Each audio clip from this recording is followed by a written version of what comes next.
Hello guys, nagluto tayo ng fried chicken na alamax. Pinutol ko lang guys kasi para yung crispiness niya even yung pagkaprito. Kasi sarap, crispy. Lasang max.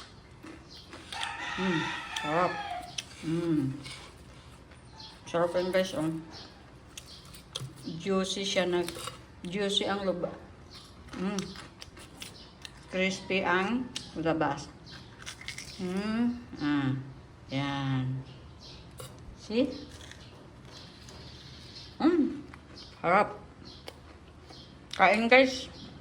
Ulam tayong corn beef guys. Corn beef lang ang ulam. Tinatamad magluto. Pero may pakbet naman kami doon. Kaso, parang gusto ko ng corn beef na yung corn beef na yung tuyong-tuyo siya. Kaso wala akong patatas. Lagyan ko sana ng patatas.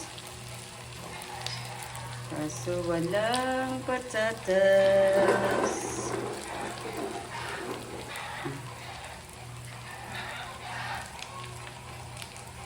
So, luto na to guys ang ating corn beef. Tuyong-tuyo na siya. Yan ang masarap sa corn beef.